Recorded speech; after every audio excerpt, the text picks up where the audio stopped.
Public relations, a strategic communication process that builds mutually beneficial relationships between clubs, their members, and the public.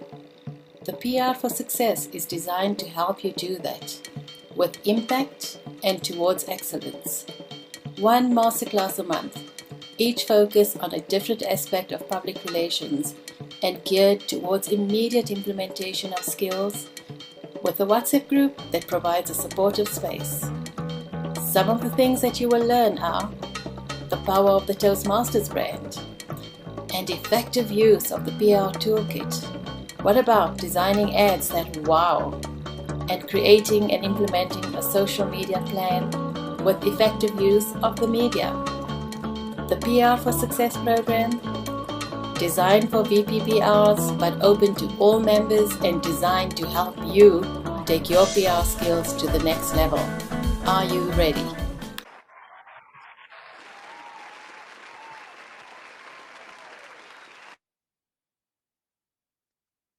Greetings, fellow Toastmasters from Southern Africa and across the world. It's so lovely to have you here at this, our PR for Success program. PR for Success is aimed at VPPRs and anyone who wants to learn about public relations within the Toastmasters context. We kicked off the program in July speaking about the Toastmasters brand, why it's important to uphold it in our communication. We then moved on to speak about planning for success, why it's important to have a PR plan and track its performance. We also then spoke about knowing your target market so that you're able to fine-tune your messaging to speak to them.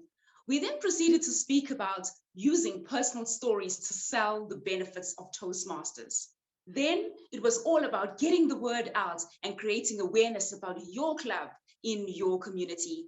We ended off the calendar year speaking about social media and how to use it effectively for maximum impact. Tonight, we're going to continue on a discussion we started last month, which centers around membership. In my conversations with brand ambassadors across Southern Africa, it's evidently clear that attracting new members and retaining our current ones is still a development area right here in District 74. And so we're going to do our bit by assisting you with tools and techniques to be able to overcome this challenge. We're going to be speaking about effective messaging and how to use it to sell Toastmasters so that you are able to attract new members and retain your current ones. Let's get started, fellow Toastmasters. Please join me in welcoming onto the virtual stage our resident host. She is the Area S4 Director and the PR for Success Program Developer, Zakia Ismail. Over to you, Zakia.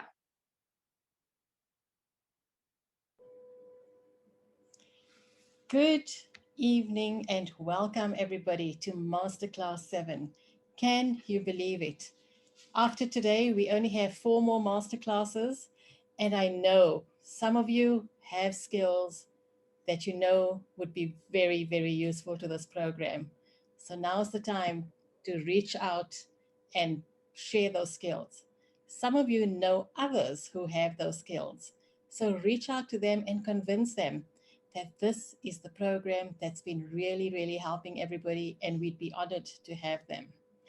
Tonight, we are honored to have you all here, and we are honored to have 4 amazing facilitators.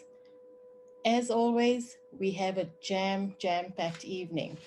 I am going to introduce our first facilitator and hand over to him, and then he will introduce all the other amazing facilitators. I just want you to know that this week we worked really hard and we were very stressed out.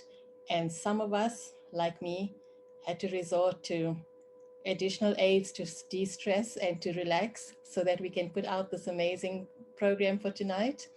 But without further ado, I want to introduce you all to somebody you've been familiar with, who has been contributing tirelessly to this program, John Peter Gernaat. Welcome. JP, as he is fondly known in the Toastmaster world, and I'm sure in his personal life as well, has been serving Toastmasters for years now. He was an area director, club president, and the PR manager for District 74. So he comes with a high level of experience. And tonight, he once again will be managing and taking over the virtual stage from me and introducing his co-facilitators as and when they are ready, and he's ready to have them on. So without further ado, everybody, welcome JP. It's all yours. Good evening. Thank you very much. Thanks, Akia, and welcome to everybody. This first section, we're going to start off by recapping a couple of things that we spoke about last month that we think are really important. Last month, if you remember correctly, Joanne, who was part of the team, was unable to attend because of load shedding. So it was Lucinda Harmon and myself who carried last month's masterclass. So Lucinda and I will be sharing some of the information that we presented last month. I'm going to start off by saying that I'm going to sound a little bit like a stuck record, and for very good reason. When I grew up in a time when SABC radio did not run any advertising. And my mother never listened to Springbok radio because of the advertising. And when SABC radio started with advertising, my mother would turn off the radio every time an ad break came on. So I grew up believing that marketing and public relations was the domain of the devil. The very first club officer role that I was asked to fulfill when I joined my club was that of Vice President Public Relations. And the reason I accepted that role was because I was told that I'd learned something about websites, which was very important to me at the time. I don't think I learned much about public relations in that year, and thank goodness our website attracted a lot of guests. And I'm going to say quite honestly that when I became public relations manager for District 74, I knew I had the management skills. I was busy learning the leadership skills, but I still had a lot to learn in terms of public relations skills. And when I listened to the division directors in District 74, I get the impression that a lot of you here on the call and a lot of vice presidents public relations who are not on the call this evening are in a very similar position to where I was. Knowing very little about public relations, may be willing to learn a lot, but it's only when you begin to hear things repeatedly that they sink in. So let me share very quickly some of the things that I find are important when it comes to marketing and effective messaging. First of all, when you speak, make sure that you're speaking to somebody, because if you try and speak to everybody, the whole world, you're speaking to absolutely nobody. So if I want to attract members, I think of a past district director who's a member of our club. And I think of all his characteristics. He is a bit of a nerd. He is a geek. He is very loyal. He has an off-the-wall sense of humor. He is a very dedicated parent. He doesn't believe that marriage is necessary to be a good parent. So I form a very clear picture of who I have in mind, and then I create messages for that person. Reason being, I want more people like him in our club because I know that he's in it, or those people would be in it for the long run. So when I create messaging, think of someone specific. Don't try and message to everyone. Next, remember that when you're able to focus on the challenges or pain points of the person you're speaking to, and you're able to connect emotionally to those pain points or to those challenges and make them feel what you are saying, then you've sold them on what you're trying to sell them, which in this case is Toastmasters. Remember also that benefits sell, whereas features tell. Now, what does that mean? Remember this. This is a pencil. It's round. It's got an eraser at one end. It's got a sharp point with a graphite lead at the other point. But that's irrelevant. Why would I market this particular pencil to you? For only one good reason. It's yellow. You could find it on your cluttered desk, and that would make you more productive. So what am I marketing to you? I'm marketing time to you. Not a pencil. I'm marketing time, the benefit. That's what sells, not the features. It's probably a very awful pencil. So the same applies to Toastmasters. What is Toastmasters? Yes, it's a lot of speeches, it's table topics, it's learning leadership skills, it's club roles. Who cares? I joined Toastmasters because it helped me to bring more clients into my business.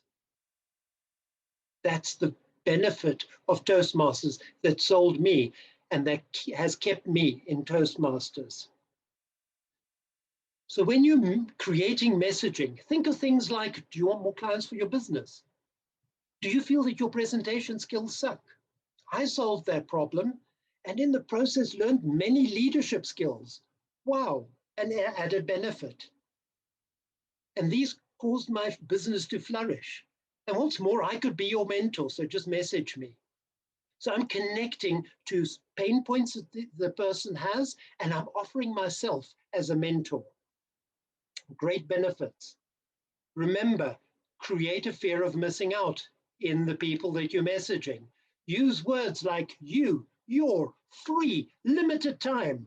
So here's an example.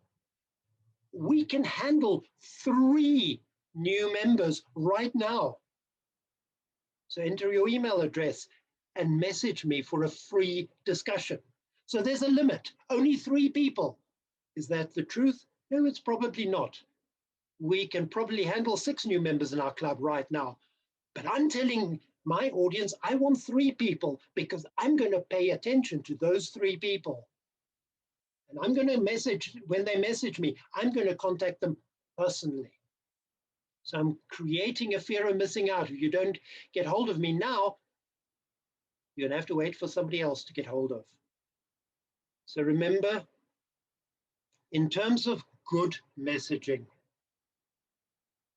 speak to somebody specific. Don't speak to everybody. You know, just putting up a message to say we've got a Toastmasters Club meeting happening on Monday. Nobody cares until you connect them with a pain point that they have. So speak to their challenges and pain points. Link emotionally to those challenges and pain points. Offer them benefits and create a fear of missing out.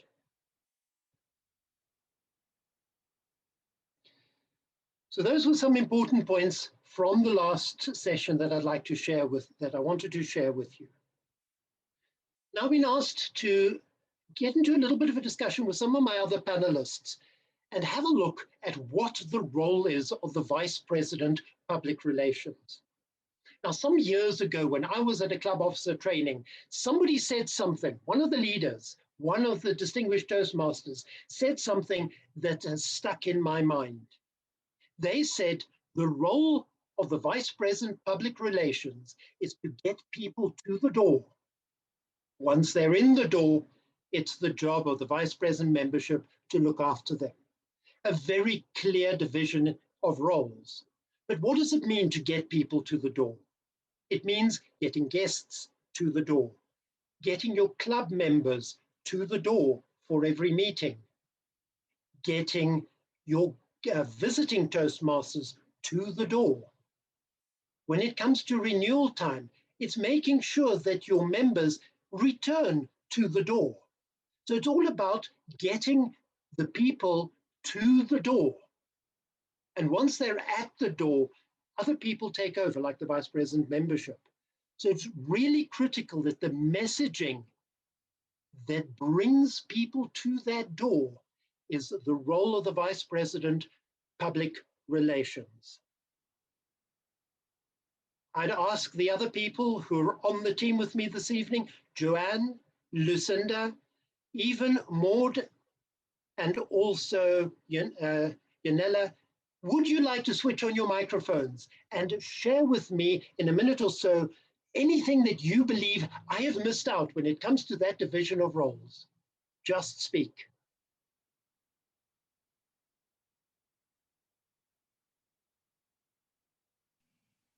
Yeah, hi everybody, Lucinda here. I would say that you're the brand ambassador. You carry the brand and you are the first person that the guest and the public see.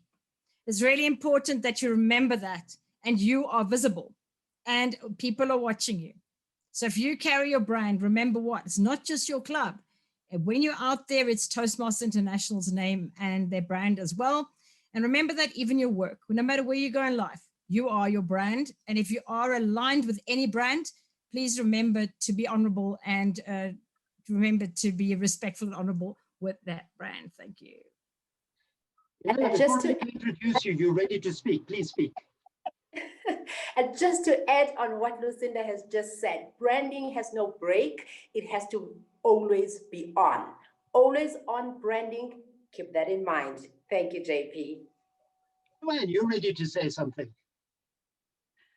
Yes, I am, JP. You covered a whole lot, but I also think people must remember to breathe the brand, to live the brand of Toastmasters. And the VPPR can share that with her fellow vice presidents and indeed the EXCO, who all need to follow the VPPR's lead. The VPPR is the center of the brand, and to bring the others along with them and to even share with members is a great thing, because this is an incredible brand and we need to share it. Thank you very much, Joanne. So I hope you have the picture now. You as Vice President Public Relations. It all starts with you, the brand, the messaging, and every single other club officer follows on from where you start. So you're always the starter in every conversation. Don't think that your role is insignificant and that you're not front of stage all the time. It's now my pleasure to hand over to Lucinda Harmon, the Division Director of Division L, who shared a number of very important points in the masterclass in January related to the why of Toastmasters and what the value proposition is that your club delivers. Lucinda, please take it away. Thank you, JP, and a warm welcome to everybody that's here tonight. A very nice big roar to you all, and I hope that tonight we set you on fire. We hope that you fall in love with PR and Toastmasters all over again. And if I can even do that for three of you, we've won at the game tonight. Unique value proposition, unique selling point, unique selling proposition, however you want to put it in the entire spectrum of the world, is you've got a product. Somebody else has got a product, and there's a client out there that needs to buy what you have. Now, the most important thing is you've got to stand out away from the crowd. And I'm going to get to that slide just now about you've got to be doing something extraordinary. You've got to be doing something that's unique to you, to your club. What is your club culture? Don't say Toastmasters, can't be. Not every club can just be Toastmasters and a communication and leadership. That's it. You've got to tell your audience. One of the clubs in the UK was battling. They couldn't fill the club. And I knew they had stutterers inside. And I said, start a stuttering club. Guess what? 35 members. That is what you want. You want a club that stands out and screams, this is us. This is who we're looking for. Like JP said, if you're going to talk to everybody, you're going to talk to nobody, and you're not going to attract your ideal client. Sit down with your excos, work out, who do you want? Do you want the likes of who JB was talking about, the nerd, the IT, the stable figure, doesn't believe in marriage, great dad? Those are people you want? Do you want people that are crazy about Valentine's Days and crazy about love factors? Who are these people? Are they young? Are they business people or entrepreneurs? And start pitching to clubs that speak to those people. There are how many billions of people in the world, and there are people out there that will speak to your club. You've got to get out there and you have to reel them in. You've got to make sure you put bait on that hook, put it out there and bring in the people relating to you. Now, don't go out there and wanting anybody, because they're going to leave and it's not going to be good for your club. You want a group of like-minded people who are all invested in the same idea that you've got, the same unique offering. What do they want? What do they need? And find out their pain point and their need and address that and use that as how you set yourself up as a club. Back to you, JP. Radio, don't you want to share your slides? Share with us what you've learned from Lance Miller in terms of the 3 keys successes, the 3 keys to success. There you go. Your slides are coming up. Lance Miller, I don't know who here doesn't know him. He was one of the world speaking champions. I think it was 2005, if I'm not mistaken. I've just slipped up on that date. What is amazing about this man is he has an interview that you can access about building a championship club. Now, this is, if you can learn these 3 steps in your life today, you will not only have a successful Toastmaster club, you'll have a successful personal life and a business. I can guarantee if you start applying this into your life. And his 3 things that he talks about is, number 1, communication. Here we are as a communication organization, and what happens the next goes? It falls apart. People don't talk about things. They get angry. They get annoyed. They talk behind people's backs. They're not open. They don't tell the members what's going on. And they also don't really communicate with the guests and bringing the guests in and engaging with the guests and helping them, holding their hand to be a member. It all comes down to communication. The entire world is lost and won on communication. It's a known fact. The number 1 reason people end up in divorce is a lack of communication. Communication is at the heart and the soul of everything that we do. If we open in communication, we communicate effectively in every part of our life is going to be successful. Point 2, my big point, energy, passion. If I'm going to go out there and I'm going to be forlorn and this is a Toastmaster club, come join us, I'm just going to go, hell no. I don't want to be around grumpy people. You have got to learn the energy. Now Division L, where I'm division director, it's high energy. We love energy. That's us. And guess what? Our clubs have energy. So that's the kind of division we're known for. Now we go down to the various clubs, and the energy of the club is dictated to by the exco and the members. And that is what attracts your guests. Energy. They're feeding off that energy that this feels like home. You want them to feel at home, and they're building off that energy you're giving them. The 3rd step I was pointing to earlier, he believes turn the ordinary into extraordinary. So not the ordinary, communication, leadership, organization. No.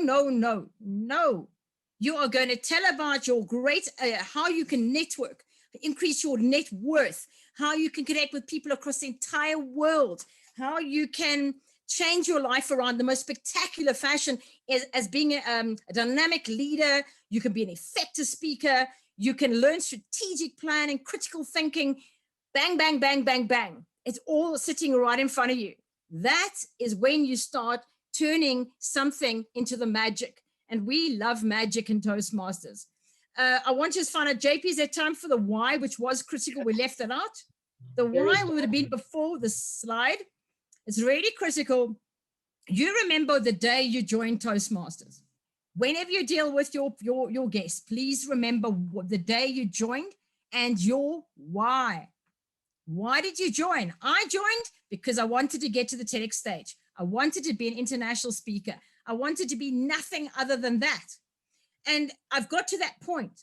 And guess what? Now I'm more focused on leadership. And the interesting thing is I came in and my pain point was that I wasn't getting return gigs because I actually wasn't as good as I thought, because I never got feedback. I needed the feedback to get better.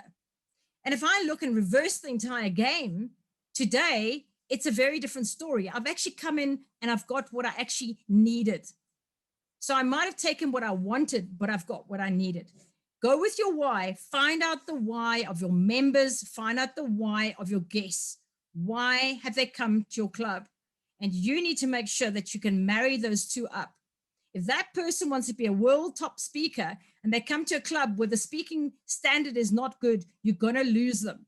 So make sure then you rather refer them to a club that is known for international top competitive club, high standards advanced club. I think that's enough on the why. I think, JP, let's go back to you. Right, thank you very much, Lucinda. That covers what we wanted to say as the introduction. I'm going to just ask you one thing. Remember the word networking.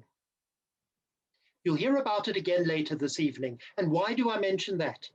A couple of months ago, I was invited by Lance Miller to a club meeting in the United States. I joined that club meeting.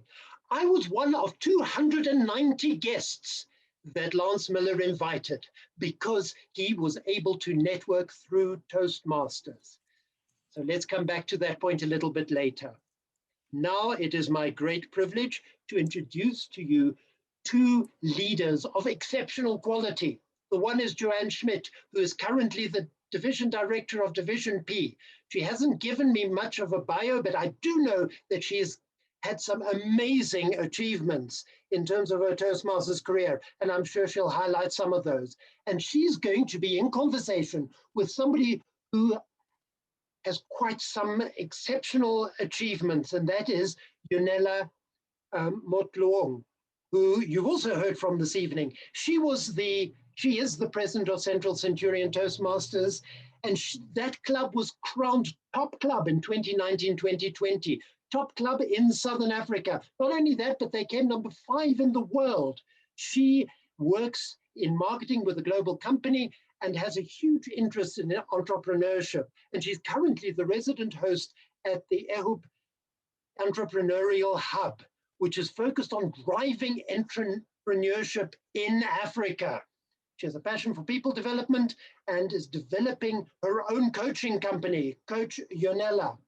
So please welcome Joanne and Yonela as they're going to share ideas on how you can attract members to your club and how to retain members. But they're not the only ones you're going to hear from. You're also going to hear again from Lucinda and also Maud, who will focus on what corporate clubs can do to attract and retain members. Take it away, Joanne. Thank you, JP. I'm here.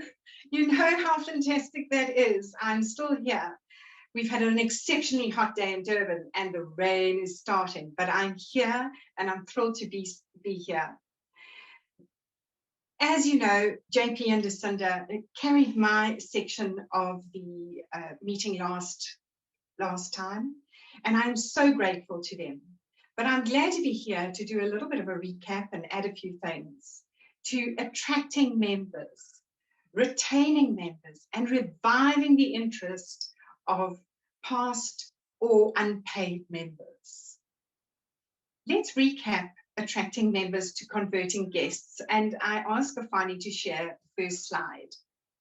Guests come from many sources: targeted Facebook campaigns, personal invitations, unexpected arrivals, Meetup, LinkedIn and Instagram, and probably many more than I could mention. In all of these interactions, it is good to start with a good first impression, whether it's on the phone or whether it's in person. These engagements will build a relationship, and I urge you to be authentic and build these trust relationships by delivering on what you say you're going to deliver. Most importantly, listen. Ask questions till you cement the needs of the person you're speaking to and align the benefits.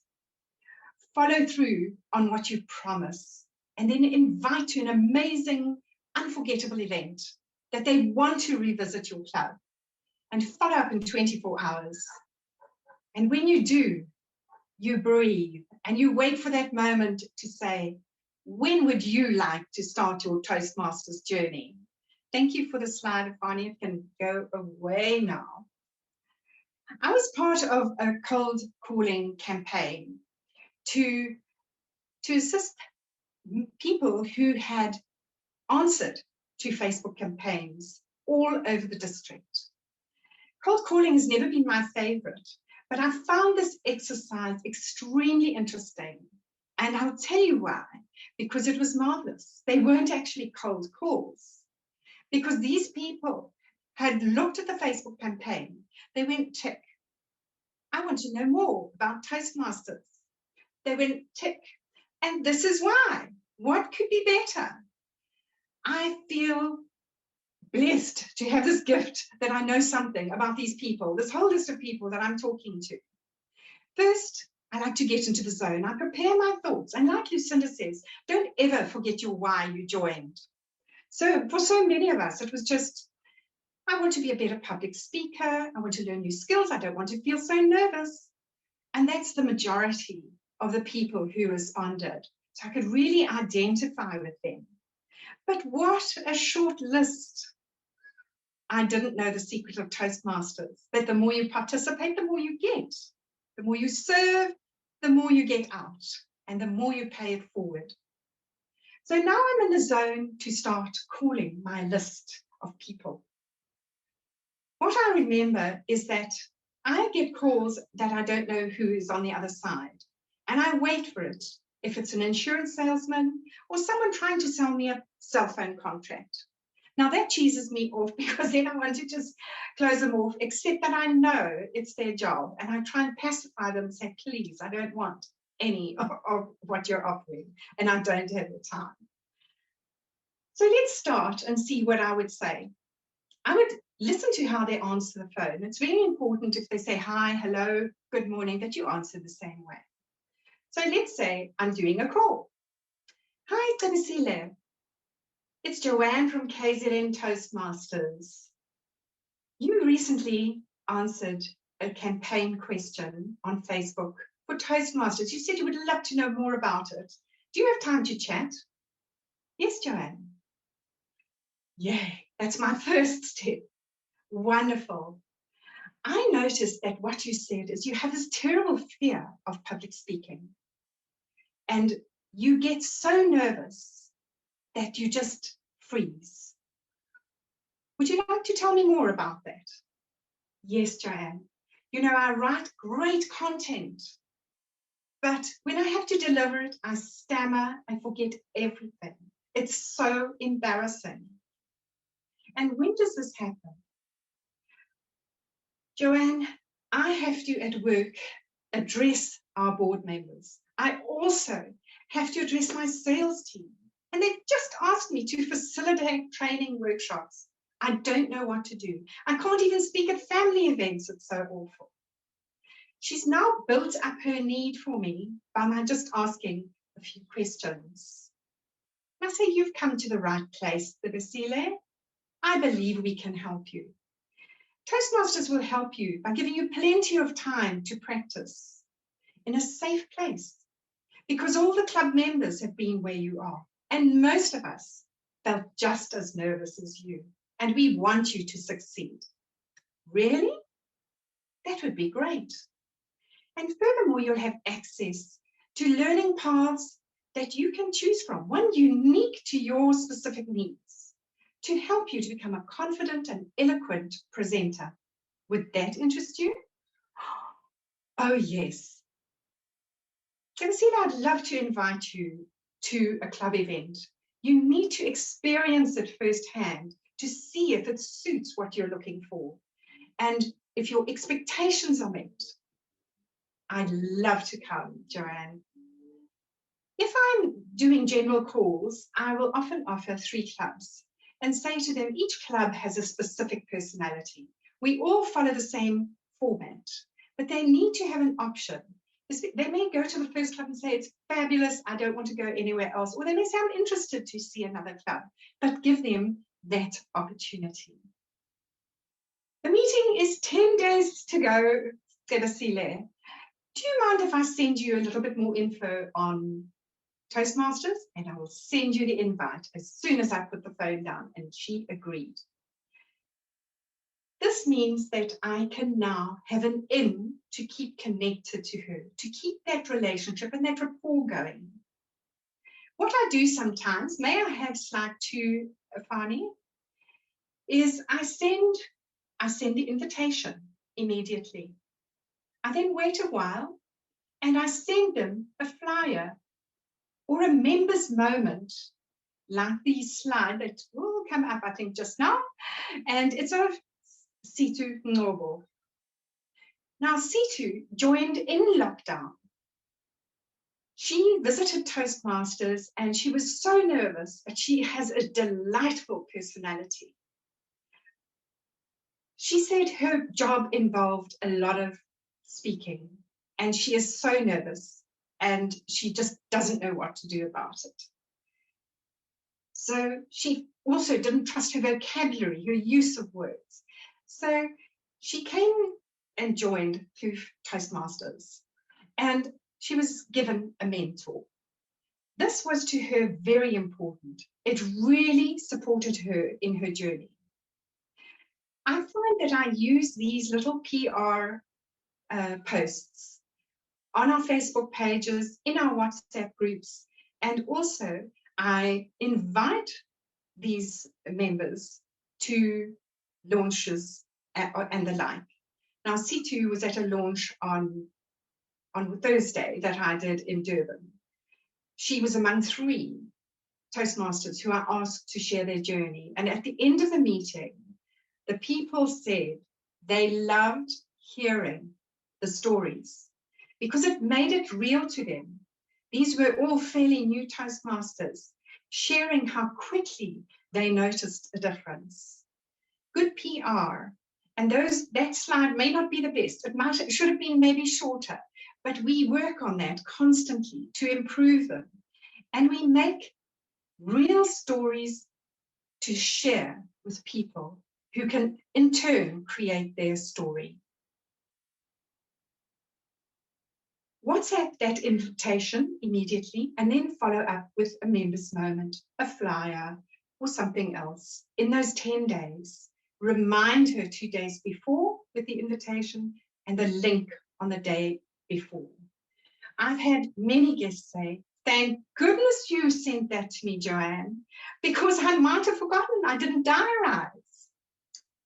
It's terrible. We get too busy sometimes to diarize, but at least they came. After the meeting or the next day, I would phone. Hi, Toastmasters, I'm so thrilled you made the meeting. You mentioned that you enjoyed the whole experience.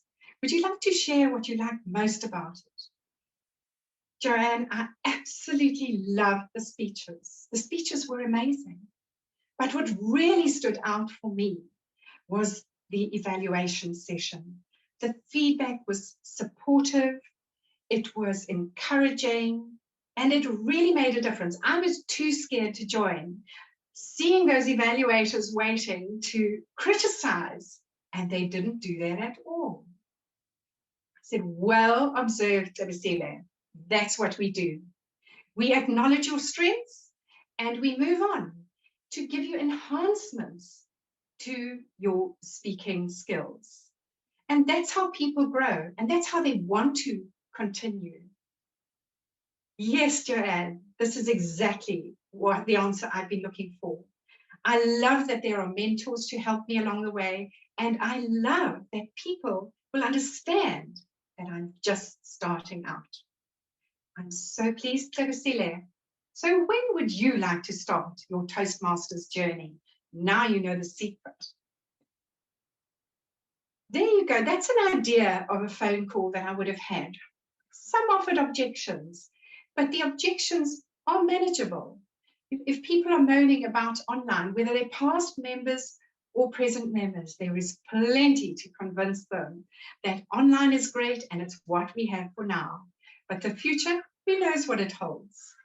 I'd like to ask Yonela to come in at this point and share something of her experience of converting guests to members. Yonela.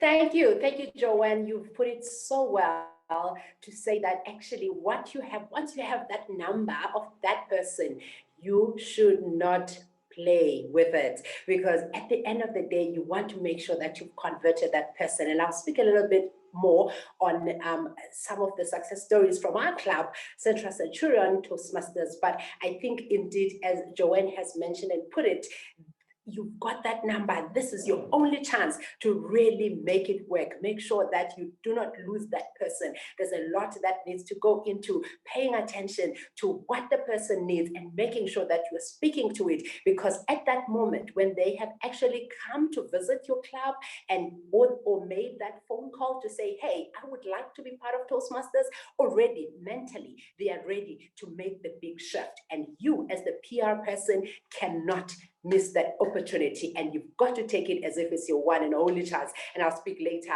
more on how we have also been able to take these principles that Joanne is speaking about and use them to convert people and make a success of our PR campaigns. Back to you, Joanne. Manila, love the energy as Lucinda was speaking about just now. And I thought of CO, and that's club officers and communication, and from ordinary to extraordinary. That's what they need, and a good dose of your energy. You should bottle it. I'd like to now welcome Lucinda and Maud to share on corporates and their experience, their vast experience in the corporate space. Lucinda and Maud. Thank you so much to you, Joanne and Yonela, for setting the scene about attracting members within a community club. One of the beauties about Toastmasters Southern Africa is that we, in addition to community clubs, we also have corporate clubs and we have university clubs. And so we've decided to throw in a mini section to cater for these two different types of clubs. Before we go on this journey, it's important that I remind you, Toastmasters, that we have two types of corporate clubs. We have an open corporate club, which allows people from outside of the corporates as well as people from inside of the corporate. And then we have restricted corporate clubs who only allow colleagues from within the company. Which corporate club are you a part of? As you navigate this journey, it's important for you to understand or to know your target market. Lucinda and I were speaking at length about this a few hours ago, and how critical it is, or how much of a deal breaker it is to the success of a corporate club and to you attracting members. Lucinda, are you able to take us through that discussion? Over to you. Absolutely. Thank you, Maud and Nile. Round of applause to you. The PR managing a fantastic job with your PR for success with Zakia as well. It really is important. I think often in life, you kind of think that it only applies in social clubs or these community clubs that you have to market. In corporate, you've got to market. You've got to know who your client is. If I'm in a corporate client, and we can give a name, we're not going to use specifics here. You've got to find out, who are you aiming at? Are you aiming at the graduates that are coming through? Are you aiming at the call center? Are you aiming at admin staff? Are you aiming at sales staff? Are you aiming at senior management? Who are you aiming at here? Because again, you can end up with a club corporately that is a complete mess, because you've got a mixture and you cannot serve the needs of people so varied and so different. And often you do see corporates that are definitely gearing up a literal graduate club. But you've got to start picking and working out who these people are. Speak to your HR department, speak to your learning and development people, and find out those people that need Toastmasters. Often they'll be sitting with record cards or whatever they get, or feedback from managers going, what are we going to do with these people? They have got real big issues with expressing their anger and rage. They can't deal with conflict. Their communication is just not there. They are battling in leadership. They're not playing in the team. So these are key things that will be coming up and heading into your HR, back to your HR. And that is what you're looking for. You're looking for those whys. You're looking for the pain points. You're looking for the needs. Back to you, Maud. Thank you so much for that, Lucinda. And if you're from a university club, you would follow the exact same formula. Ask yourself, in your university club, who is our target market? Are we speaking to undergraduates, postgraduates, alumni, staff, or a mixture of everyone? If it's everyone, it becomes a little bit tricky finding out what the pain points is. But regardless, it's important that you ascertain what are the pain points, what are the challenges that these groups of people are experiencing. And if you don't have the answer, Ask your colleagues, ask the members of your club, what are some of the challenges that you are experiencing, especially at this time when we are working from home? Once you do that, you're able to tailor your content and your posters, and most importantly, your messaging to their pain points. Toastmasters, having posters that say love or Easter, Christmas, or all these themed posters, unfortunately, in a corporate, do not work because they do not address the pain point of the members of that corporate. So please, please, please do bear that in mind as we continue on this journey. And then Lucinda and I were speaking about the different communication platforms that are available to you as the public relations manager within your corporate club. Lucinda, care to take us through the discussion we had? You know, first you've got to find out what they're using. So you've got to go and you've got to find out what they're doing. You've got to find out, are they using IT boards? Are they've got an intranet going? Are they using some sort of Google system? Some of them are now using that. What are they using? Is there any point in going to LinkedIn? Is it going to help your cause? Most of the time, it might be WhatsApp broadcasts. That's going to work for you well. But you've got to find those niches. You're not going to go to Meetup because a corporate is not going to be very happy with you. Most of the time, you can't just bring in anybody. And in anything that's corporate, they are also quite selective about who does join. So you've got to be matching up correctly. So you've got to be a little bit more discerning about not just going out bombarding out there and moving through, through all different sort of platforms. In corporate, you've got a bit of more responsibility. Remember your brand, please. Remember your corporate identity, your company, the club you're with. Remember that company's, their ethos, whatever their promises are, their visions, their missions, all these great and wonderful things. You've got to honor that first. And then you've also got Toastmasters as well. So when you go out, make sure you're not overstepping boundaries. Do not go and just suddenly open a Facebook page and blast a corporate and you get called in for doing something crazy. Go and ask the right questions to the right people and make sure that you absolutely crystal clear on crossing those T's and dotting those I's. Because trust me, if you get into trouble in corporate, you could lose your job. It's all good and well for Toastmasters, but we don't want people losing jobs. So just go and check all the options you have out there. Absolutely. One of the things Lucinda spoke about was the communication platforms that you can use. Many corporates do have either a corporate affairs department or an internal comms department. Find out for those colleagues if they're able to assist you with marketing Toastmasters within the corporate. If they say yes, that is very good for you as a club. But if they say no, and it is possible, Toastmasters, then a platform such as WhatsApp becomes a very critical tool for you as a public relations manager within a corporate. Don't also forget word of mouth. Speaking to your colleagues is a very, very, very powerful communication tool. And then as Lucinda and I were speaking about this topic, we thought of a very fun and creative way of bringing in different members of your corporates so that it feels almost like a community. And we thought, what if at your next event, you invited an executive from within that corporate? So many of us at our community clubs love having keynote speakers from across Southern Africa. Because you're in a corporate, especially if it's a closed one or restricted one, invite an executive, invite the CEO of your company, HR director, marketing director, your communications director. How pleasant that would be for staff members and relatable if suddenly my CEO is in the room. I don't know about you, but if my CEO is visiting my club, I want to be there. And most importantly, I want to deliver on a speech because I want to make an impression. So perhaps look at inviting one of the executives to your next event.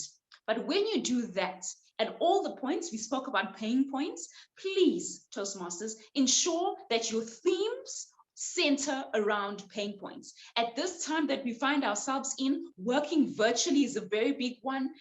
Having more responsibilities working at home than from the office, anything virtual is likely going to stir up in your colleagues' minds, but you will ask them, and those are the themes that you would put instead of Valentine's or Easter's or any of these public holidays. It's important that you deliver on the needs of your colleagues. Those pain points, Toastmasters, become critical and form the basis of which you lead at your club. We spoke about Toastmasters jargon. One of the things that we love is our Toastmasters jargon, DTM, pathways, this and that. Unfortunately, in a corporate company, that makes no sense at all. And so from tonight, Toastmasters, I want to challenge you that instead of hosting a meeting, why not think of it as an event where we have a program instead of an agenda, and where you don't have a vice president of public relations, but you think of yourself as a marketing manager, or your vice president of education as a learning and development manager, your sergeant at arms as your logistics manager. Titles that are relatable within the corporate environment. Even something simple as table topics makes no sense to a corporate. But if you maybe called it impromptu speaking, where you had elevator pitches as form of impromptu speaking, suddenly you're speaking to a professional such as Maud, who has no idea of what a table topic is.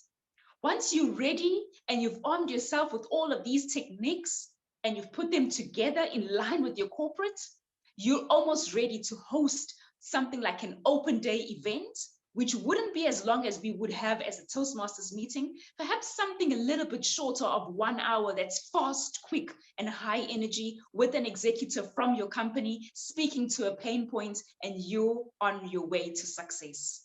I hope we've disrupted you. To all the Toastmasters who from corporate clubs, you're very close to our hearts. As we spoke about this topic about attracting members, one of the beauties about attracting members is that it enhances our club experience. You get a wider range of speakers, more evaluators, and a truly, truly wow experience, whether you're part of a community club, a corporate club, or a university club. At this point, I'm going to hand over to Joanne as we go through a very important topic, the second part of membership, which is all about retaining our current members. Back to you, Joanne. Thank you, Maud and Lucinda. Amazing insights.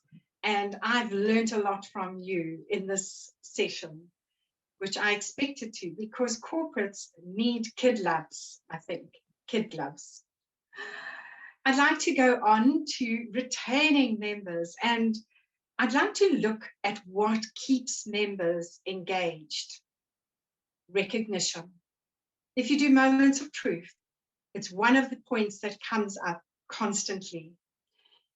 In the past, we were in person and we handed a recognition certificate for completing a level. Now we've changed to online. PR can get creative and do awards in the meetings. Collect them up, do them every second meeting, every third meeting, every fourth meeting, but do them because people love to be recognized. And when people are recognized, it's contagious. Other people want to be recognized. I certainly remember when I first joined Toastmasters in 2015, the beginning, and by mid-year, I was watching people get a triple crown, and that was the goal I had. Triple crown sounded wonderful. DTM sounded too distinguished, and I would never, ever get there. In came Harry Thompson, who was on the other half of that slide. Harry Thompson recently got his second DTM, both in the legacy program. And there was Harry. He took me under his wing, and I was serving, I was participating, I was being a backup speaker and going through the old legacy program really better than I thought I would.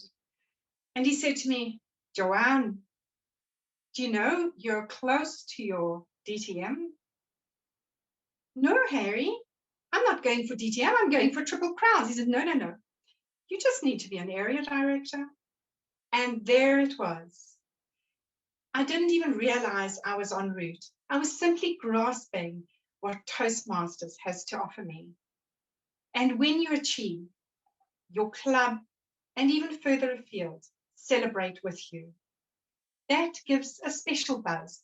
And especially for me, leaving the corporate world and not being employed, I found joining Toastmasters was wonderful. I loved the setting of goals and achieving them.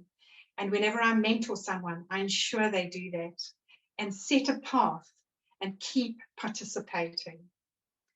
The second slide I'd like to mention is also acknowledgement and celebration. As a club, we need to celebrate great milestones.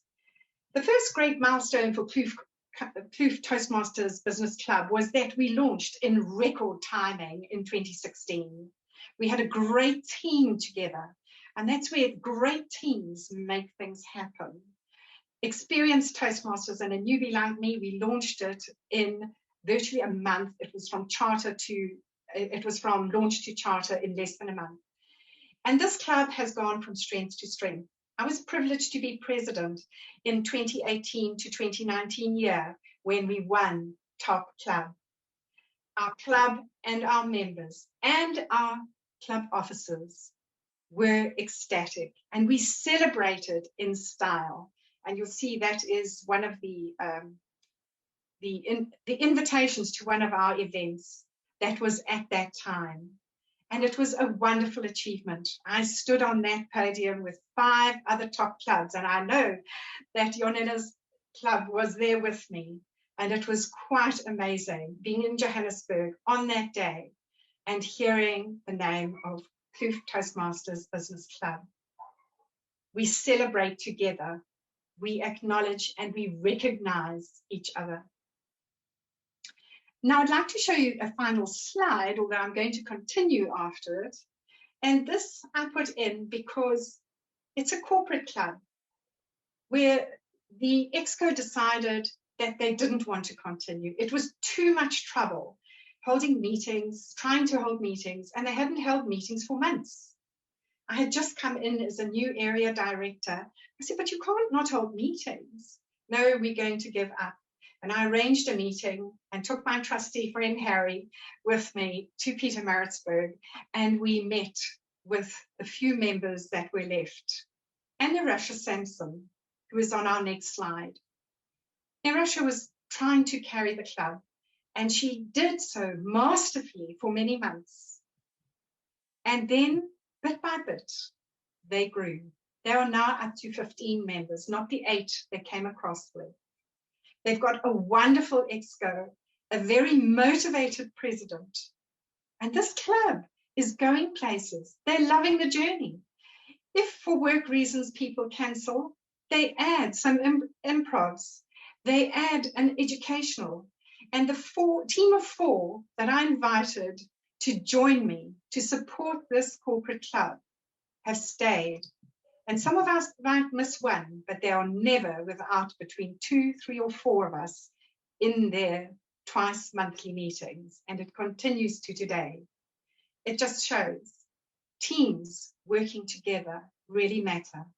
And internal PR, in this case, won the day with growing the membership, and it's going to grow some more. Moving on to past members and unpaids. Rather like retaining members, it's the great events, the unmissable events. We've heard talk of inviting guest speakers. Online you've got a plethora of speakers throughout District 74 who we can learn from. And not only District 74, from all over the world, we are blessed with an abundance of knowledge just waiting to be poured all over us. We can't even take it all in. And if you're like me, you're going, oh, there are 4 events on one day. I don't know which one to go to. But that is exciting. That is exciting. I'd like to share with you 2 other stories of reviving interest and getting past members interested and forming teams and using great PR and great events is Crest Connect Club. They were in a similar position. There were 2 members left. The ExCo had gone. And one was a VPPR who hadn't done anything during his time as VPPR. And I said, what is happening? They said, we think that the club is closing. And I said, oh, no, you're not. And from that moment, and it was mid-May, before I changed from area director to division director, mid-May. So I didn't have very long until the end of June. I garnered support from my trusty Kloof Toastmasters. And there were about 6 of us who went through, and Gary Tintinger, also a former member of this club, although he's in Gauteng now, he said, we have to see this club thrive. And we have nurtured this club through. I was the whole committee for 2 months, and they were trained, the club officers, as they joined, I suggested club officer roles for them, and they all took them on. And so there was a full set of club officers, and fortunately, a very excited VPPR. It's been wonderful working with them and empowering them to get to where they are today. They're currently 8 DCP points. They were from 0 to 8 DCP points. They've got another one coming because they've got their first 4 members extra. And they will be on 17 members in April. They have taken what was given to them. They've taken the support of the team that I drew together, and they've turned it into a fairy story. Members can make magic, and growing membership is a magical thing. The final story concerns a club in Durban, who again was left with 1 member standing. And his payment hadn't gone through either. It was recommended that we relaunch and recharter this club. We held our first launch event this week. I garnered support from Chris Connect and Kloof Toastmasters, and we delivered. And everyone enjoyed the meeting on Thursday evening. We now have 5 confirmed members and a few more that may need a little more persuasion. And we've got 38 people lined up for the next event, which we have to make sure that the PRs get together, the PR from Chris Connect, and well, I often do PR, and from Kloof, we all get together and ensure that this club charters and gets on its feet again. We cannot fail to share the secret of what Toastmasters does. And teams make a difference. I always remember this statement by Maria Ham. You probably don't know who she is, and I didn't until I read the quote. She is a footballer, former footballer, who did exceptionally well in the States. She said, I'm a member of a team. I defer to the team and I refer to it and I sacrifice for it. For the team and not the individual is the ultimate champion.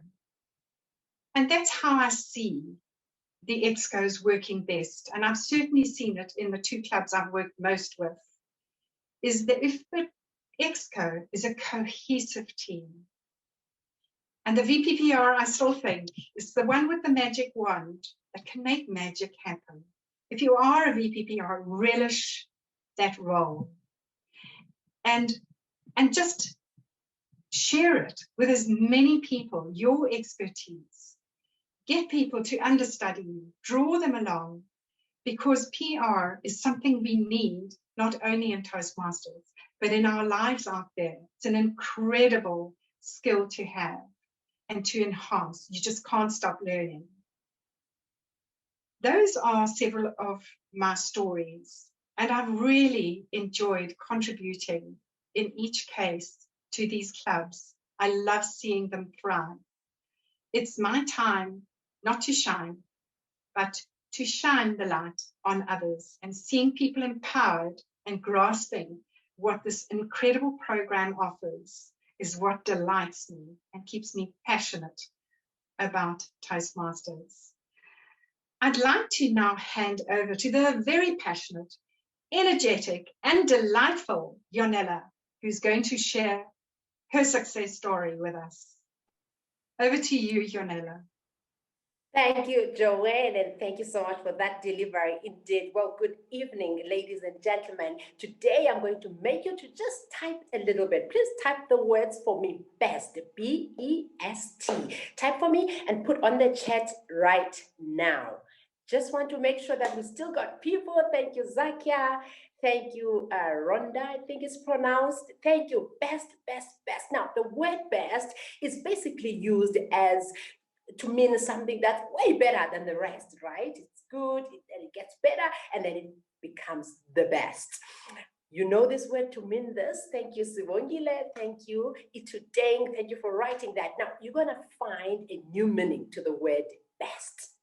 BEST is an acronym that I wanted to bring to you today to tell you how our club has managed to take PR and really, really be successful by using the BEST principle. Now, the B in BEST stands for believe. You see, if you are a VPPR or a PR manager and any leader for that matter, before you can do anything great, you've got to believe that I can do it. And I tend to think that the VPPR job is quite tough in that you get to speak to people for the first time with the aim of converting them to becoming members of your club. Now, remember, there is membership fees involved. There is time investment involved. So how do you then take this and almost sell it to the person that wants to join Toastmasters or has reached out to you? And I've found that when you believe in what you are doing and you believe in Toastmasters as a program and its ability and power in changing the world, then you can do a good job. And that's what the B stands for in this word or acronym that I want to give to you called BEST. You will never do anything great, whether it is in your career, in your personal life, wherever, if you don't believe in what you are talking about or what you are putting to the table. Now, if you have to live with anything from tonight's masterclass, remember, believe, believe, believe. And the word or the letter E in BEST stands for empathy. Now, the question is, how do you want to be treated as a human? We almost always want to be treated with respect. We want to feel welcomed. We want to feel like we are part of the team. If you go to Maslow's hierarchy of needs, you will find that people have that need for sense of belonging. Now, you as the VPPR are almost the entry point to this person's journey in Toastmasters. So the question is, are you empathetic? Are you able to understand? And there's a time where I was called up by a lady who wanted to join Toastmasters. Now, this lady did not have a job and she was trying to almost create her own business from what she had studied, which was HR, but then did not know where to start. She then found out about Toastmasters and she gave me a call as the VPPR to say, hey, I would love to join Toastmasters. And as we were talking, she started talking about her need for the job. Immediately, my mind jumped to there's a need to help this person with. She may not join Toastmasters at the end of the day, but hey, if I just help her a little bit with the job part of things, maybe she will feel like she was welcome. And so what I did right after speaking to her, I spoke to one of our members in Toastmasters, because remember, the beauty of Toastmasters is the network that you have in your disposal in order to help you. So I said to this colleague of mine, there's someone who wants to join Toastmasters, but they also don't have a job. Are you able to help? Long story short, later that lady joined Toastmasters without the job. However, she later found the job. And when you ask her why she joined, she will tell you, because I felt like I was part of this team that I was about to join. So you have to make sure that that first phone call makes someone feel so important, because you too would love to be treated like that. Then the other letter on BEST is sense of urgency. I wish we were in a room right now and I would love to see your face as you say with me, sense of urgency. See, when someone has made up their mind to get into some form of self-development, which would come through Toastmasters, they have already made up their mind. For you to get them to join, it is just a couple of steps. Now, if you make that phone call or reach out to that person, but you have the sense of, I have all the time in the world, I will get back to them whenever I get a chance. You, my dear friend, my good sir, my good madam, you have missed it. Because at that point, you almost want to smoke it while it's hot. That's what they say. And I can only think of it in Xhosa, in my home language, but itaye isaphuma, meaning that go for it at that point when it has come to you. This person is ready. They may not know where to start. They may be looking for that empathy, but you then have to quickly get onto it. Is the person looking for forms at that point? How do you then communicate with your VPM to get the forms over to this person? Remember, there's no time. This person wants to join, so you've got to make sure that you are kicking the ball to the goal. This is where I found from our experience that it has become quite important, or rather crucial, that there is a relationship between the VPPR and the VPM, because as soon as you've clinched that deal or you've spoken to that person, next step needs to get rolling. The forms need to be sent to the person, and then you almost already have to start thinking, when I'm inducting this person. And what I've learned in our club, and what has really worked, is that sometimes before you plan for the induction, you don't actually wait for the person to almost start paying. Sounds strange, right? But that's that empathy. Because if someone reached out to me in the middle of the month of February and says, I can only pay at the end of February, am I going to say, okay, talk to me once you've paid, or we can start the process only then? Maybe not, right? Because once you start saying to the person, look, you can complete the forms, send to me in the meantime, we organize induction for you, you pay and we register you at the end of the month, there's nothing wrong with that, because you would not have done anything wrong in the system. However, you've taken the opportunity at that point when it was hard.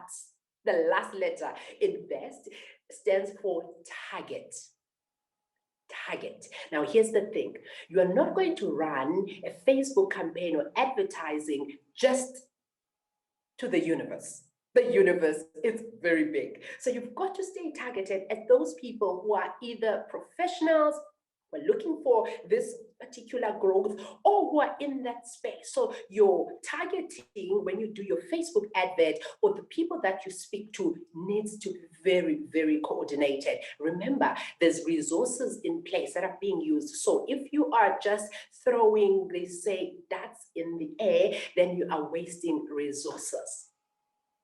And when you find the right people that are ready to really sign up, you will find the job becoming easy. And this is the thing. A lot of clubs tend not to have a club identity, or what they stand for as a club. In marketing, we call it point of difference.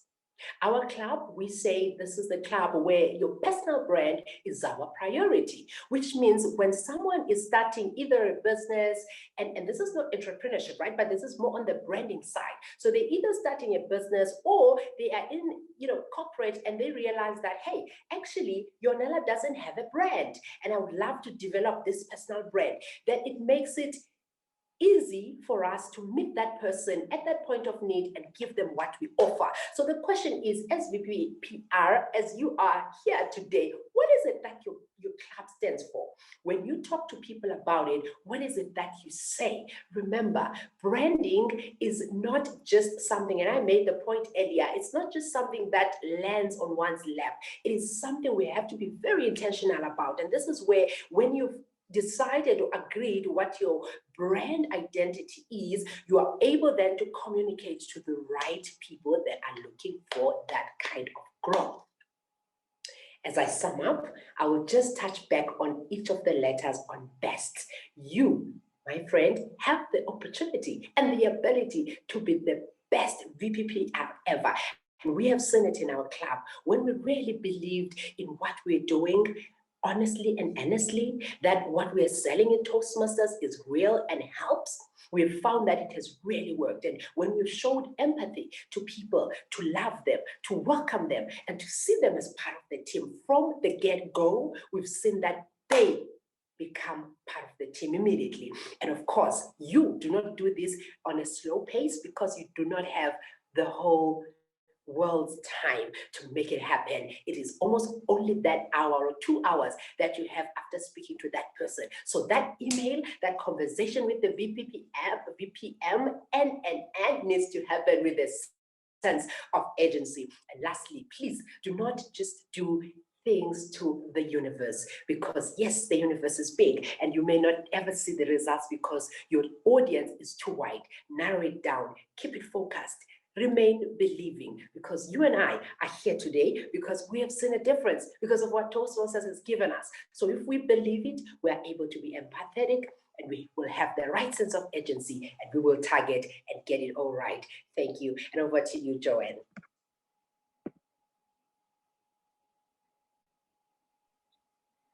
Thank you so much, Yonela. Your energy excites me. And if I can sum up this section, it really has been a pleasure sharing with you some stories. And I did notice a question in the chat box just now. I think it was Lynette asked about the actual message going out, and that is going to be covered in the next session. Thank you so much for listening. Best of wishes to the VPPRs, and we're going to end this session with Maud and Lucinda again on corporates. I know there are people out there wanting to know more. Handing over to Maud and Lucinda. Thank you. Thank you so much to you yet again, Joanne and Yonela, for the very powerful, packed session about retaining members within a corporate club. At this point, we're now going to talk about at a community club, apologies. At this point, we're now going to speak about the corporate clubs and the university clubs once again. And how do you, public relations managers, go about retaining members within your corporate club? Lucinda and I spoke about value and how it's important that you give your members within your club value at every single point of the member experience. Lucinda, here to take us through that discussion? Yeah, thank you, Maud. So you think about it, at corporate, the moment you're sitting on Zoom, there's Zoom fatigue, it's real. The last thing you want to do is go to just an average meeting, a mediocre, ordinary kind of meeting. Something has got to be there. Some people have got to be there. There's got to be value for you to go and want to pocket it. You've got to be doing it differently. And the main thing that we were talking about earlier, very, very important, recognition. They brought it up there in the social clubs as well. You've got to make sure that you are telling your members, bosses, and whoever they are, line managers, how well they're doing. Come and watch them. Come and see them speak. Look at them. They've made a level 4. What path were they on? What are they learning? On that level, what happened? Tell them and start to get their company involved and celebrating their successes. And the more they're celebrating, it's going to create an energy. They're not going to want to stop. They're going to feel so special. And they're going to also feel, they're going to glow, because 10 to 1, their bosses are going to put out something for the rest of the staff to see as well. So it's really important. And the fact that you put it into the system, into your corporate, whether there's a magazine, whether there's a newsletter, whatever's going around, please make sure that you do your part and get it in. And really, it's all about in the club, recognition, acknowledgement, and delivering them on things they want. It's no use calling it table topics and they're not interested. As Maud said, call it elevator pitches. It's no use you're giving them 5 speeches and 5 evaluations and blah, blah, blah, blah. But actually what they want is they would rather have 3 speeches, punchier meetings, 1 hour. I don't go for 1 hour, 1.5 on Zoom. I personally will not last that long personally anymore. So I know that speed of corporate, it's high impact, it's action, it's fast. There's no time for waffle. These guys' their time is valuable, and respect them for that. And they will certainly like you for it as well. So get on top of it, of your recognition, have trophies, have awards every month, every 6 months, every year. Who is the person with the most educationals? Get the company to actually acknowledge the high achievers, the people that got a level 2 or 3 within 6 months, and that they give them something. So like an incentive. Corporates like incentives, and they also like acknowledgement. It's a known fact. Most employees would rather have acknowledgement than a pay increase. Just something to think about. Back to you, Maud. Thank you so much for your input, Lucinda. It's evidently clear that whether you're from a community club or from a corporate club, it's very important that we give them value. Toastmasters always remember that whether these guests are part of a community or a corporate club, they have a lot going on. And so you need to make sure that you speak to their pain points at all times. And within a corporate setting, keep it light, keep it lively, keep it energetic, and most importantly, keep it quick and fast. Have lots and lots of variety. Whilst at a normal community club, having a toast, 3 speakers, 3 evaluations, table topics works. At a corporate, it most likely will not work. So always just make sure you're re-looking that in line with the corporates and giving them value that speaks to their pain points. Never forget to acknowledge them and recognize them publicly as much as possible. To their managers would also be ideal. Set milestones for them as a club or as members, individual members, and track their performance. And whenever someone achieves something, make sure you're recognizing them. Remember, with corporate clubs, if the corporate is paying, or likely the corporate is paying, they want to know that they are getting a good return on their investment. And you, as the public relations manager, are very critical in letting them know that that particular member has achieved a particular milestone, so that the corporate knows that their investment is returning good value. And so this section is particularly short. The conversation will continue on our WhatsApp group, PR for Success. I'll drop the link in the chat box. So let's continue this conversation. Ask us any questions you may have with regards to corporate clubs. And so, Toastmasters, as we wrap up this section about member attraction and member retention, it's clear that whether we are attracting new members or we're retaining members, it's important that you know who your target market is. They say if you speak to everyone, you end up speaking to no one. So don't let your efforts go to waste. Be very clear on who your target market is. Find out what their challenges are, what their pain points are, and use those as part of your marketing material. I'm crossing fingers that from now on, we're not going to see random themes on posters, because Toastmasters, those themes mean nothing. Explore the different communication platforms that are available at your disposal. We're going to speak about it shortly, and speak to your audience in those places. Just earlier today, I had a session with brand ambassadors at Division M, and we said to them that you also need to explore where else is your target market. So for example, if you're speaking to business people or entrepreneurs, where do they hang out? And try and get your messaging of Toastmasters in those areas as alternatives to the different or the club platforms that are available. I loved Dionella's acronym about BEST. Believe in yourself, believe in what you're selling, be empathetic, make someone feel important, have that sense of urgency. Seize the opportunity, brand ambassadors. They say strike while the iron is hot. It's very, very important that you do that. And most importantly, you have to be focused. You have to have a target. You need to know who you're speaking to, because if you speak to everyone, you speak to no one. It's important that you engage your members, recognize their achievements, whether it's personal, professional, or within Toastmasters. If you're in a corporate club, reminder to let the managers of those individuals know about their achievements, and let the whole corporate know, so that we can celebrate our members together. Ultimately, Toastmasters, it's all about value.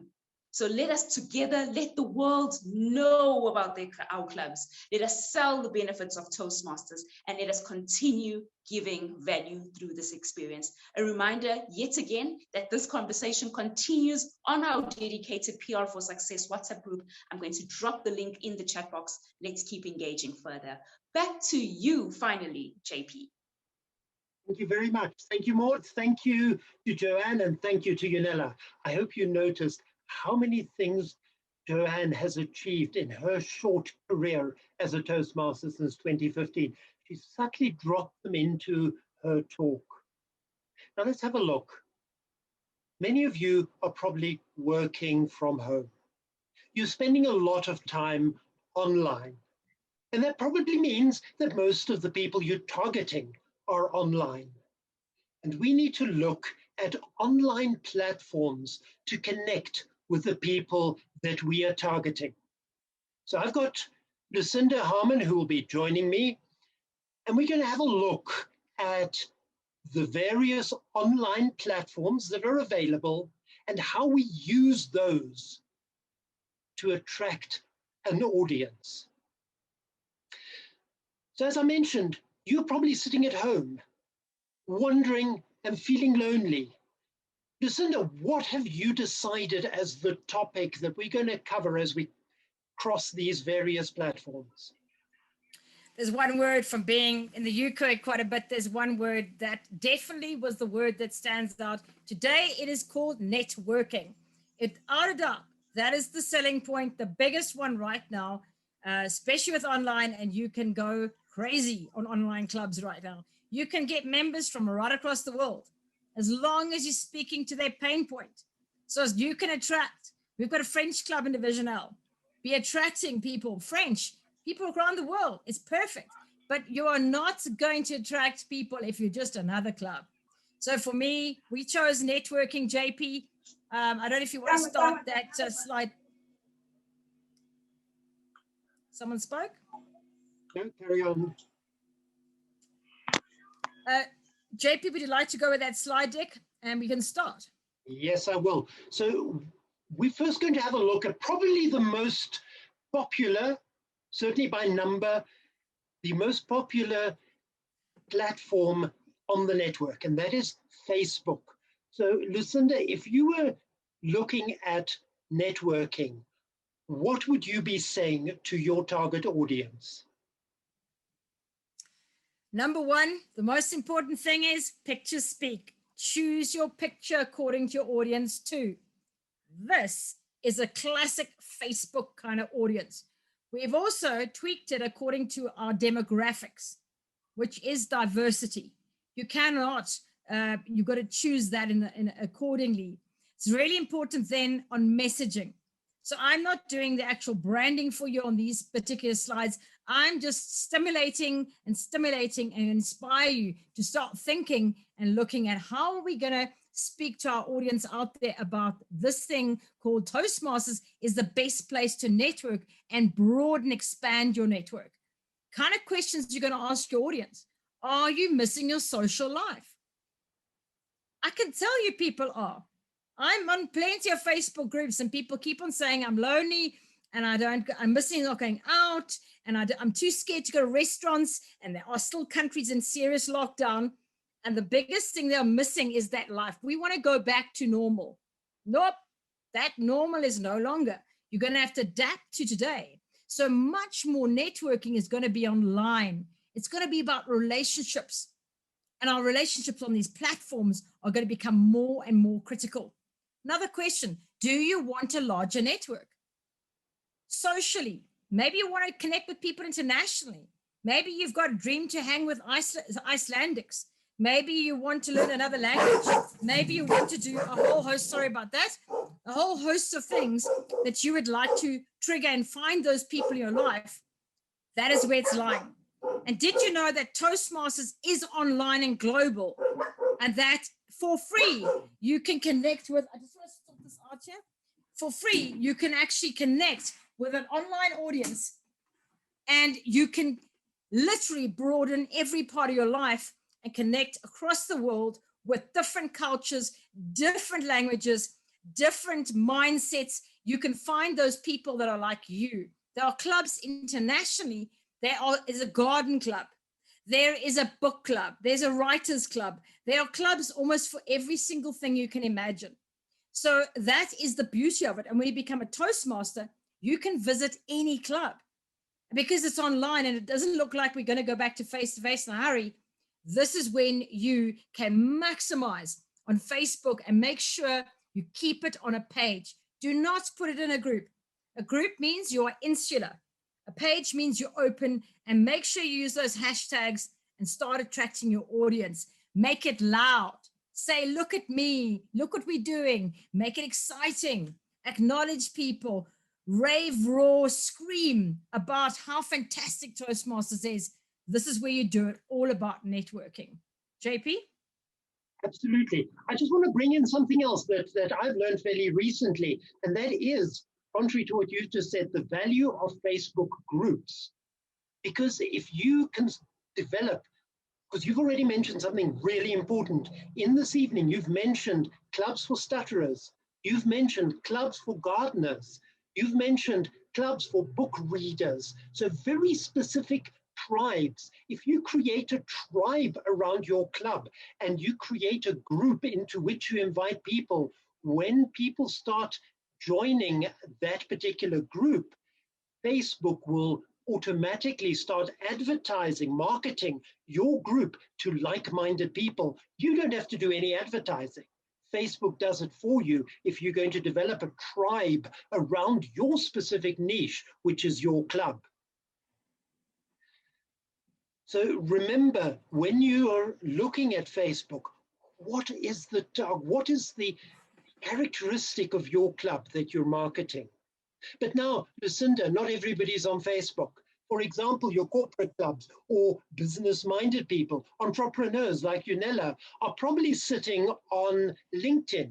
What happens when you take this message across to a platform like LinkedIn? How would you do that? Well, let's have a look. There we go. We're showing a happy work environment. Everybody wants a happy work environment, don't they? Everybody wants you to show them how to get there. And that's another big thing lying here. And more than that, there is no business person alive or entrepreneur that doesn't want to broaden their network. They need to broaden their network. They need to be attracting, again, their correct kind of people. And they need the more people that they've got watching them, watching their posts and connecting globally, the bigger their chance of business. So I've never heard of an entrepreneur ever saying, I want less. They always want more. And here is how we go about it. In LinkedIn, would you like the opportunity to broaden your business network? Come on, who's going to say no to that? Hardly. Not even Elon Musk. I don't think he would even dare say no to that. And that, I would take it as that is an important one to go with. Did you know that Toastmasters has corporate clubs that will advance your career? You can even start marketing your clubs at this level. Or you can be posting as a district, you can be posting as a division, whatever you want to do. And you can literally take a net and bring these people in, get interest, and then follow up on the leads. I did that on one of my posts. Somebody contacted me and she said, I want to get what you've got. I want to be successful like you are. And Toastmasters has literally changed your life. And I wanted that to happen to me. She started networking. I'm watching on LinkedIn.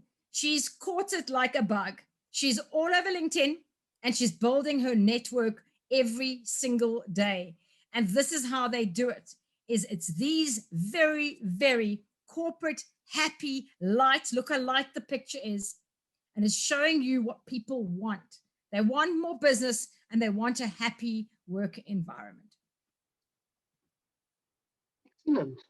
So you can attract entrepreneurs because entrepreneurs want a network. They're not just joining your club. Remember, they're joining the entire Toastmasters world. Once they're a member of your club, they've got access to 3 million other Toastmasters around the world right now. So think of it in those terms when you're attracting people. But now, Lucinda, I know people who are saying, it's only old fuddy-duddies and people who are looking for school photographs, school friends who are on Facebook. And I'm not an entrepreneur. I'm young. I'm vibey.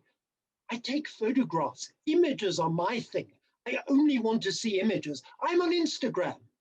What would you do for a club that is targeting young, vibey people who are on Instagram and want more people like that? How would you go about that? Look how different the picture becomes straight away, because it's like a magazine. Instagram is all about photos. They don't have many words on their posts.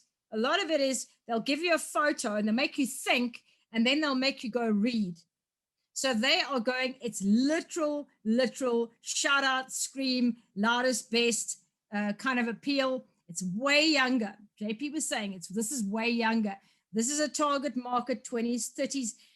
They are the young people, and young and up and coming entrepreneurs are hanging out on Instagram. It's fast, it's furious. They don't have time to waste. They are very quick on those on their phones. They are very big at following and unfollowing people. I've never seen a faster volume.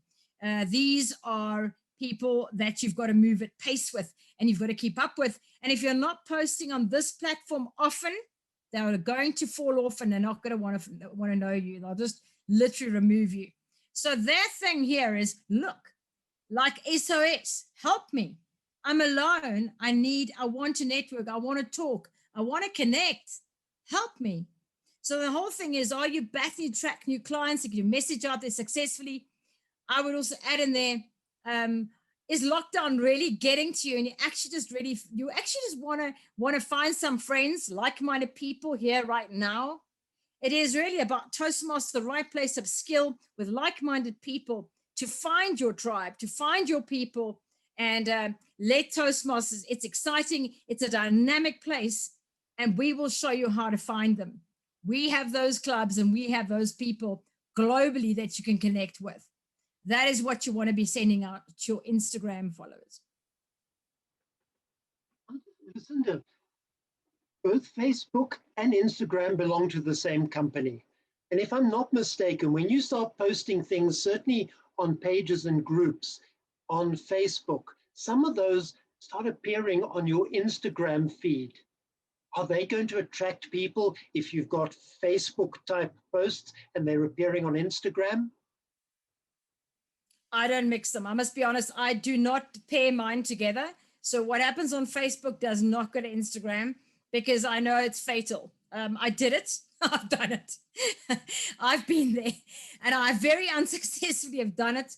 I would never suggest. I know there are Toastmaster clubs that think it's clever just to be able to couple it, and with one post they hit both platforms, same words, same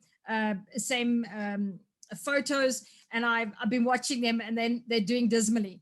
They're starting to, on both platforms, starting to suffer the effects because they don't have a crystal clear, two different defined kind of platforms. They're just kind of doing anything and something and believing that just posting something is better than nothing.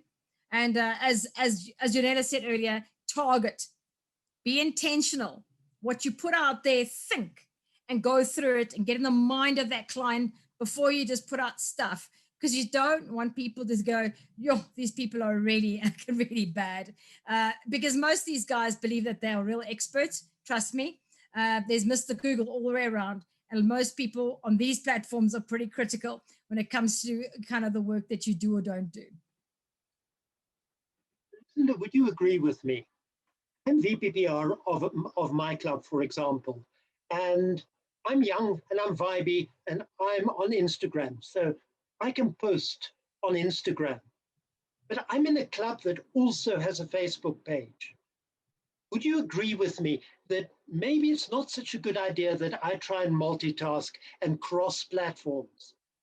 What happens if I create a little committee and I find somebody in my club who's really focused on Facebook and good on Facebook, and I say, please come and join me and let's work together. You do the postings on Facebook, I'll do the postings on Instagram, and then I'll get a third person who's maybe a bit of an entrepreneur, and I'll say, well, I'm going to share my messaging with you. Can you correct that messaging and you put it on our LinkedIn profile? Now we've got 3 profiles going, or 3 platforms going together, and I've got a little committee of 2 people with me as VPPR, and we're working as a team to cover those 3 platforms. Would you agree that that's a good idea? Very good idea. I don't like Twitter. I really just don't like Twitter. You'll never get me on it. I've been on it and I find it absolutely awful. So working with people, absolutely. We all have a platform we prefer. It's just how it is. It's like we have a preferred kind of food, preferred kind of dessert, it's all about that. We have got a taste in that social media. They've created something for us all. And it's really important that you're passionate and you actually want to do it. There's nothing worse than making someone like me go and do Twitter and I can't stand being there. It's also getting more and more troublesome for me as I get older doing Instagram, because it is kind of a bit, you can feel that the youth thing is getting more and more that difference. So LinkedIn is my preferential one right now. I agree with you wholeheartedly. in PR, build up a committee, build up a team, and give people access to run those particular platforms for you. Don't try and do it yourself. You know what? And the most important thing is master one first. Get one right, and then you can start moving across the platforms as you become an expert and as you see your tribe growing. You've mentioned that you hate Twitter. I'm not very good at Twitter either, but I learned something just recently that I think the people who do work on Twitter should bear in mind. And that is, what is Twitter? Twitter generally keeps up with the news. It's people who are following what is big in the news right now.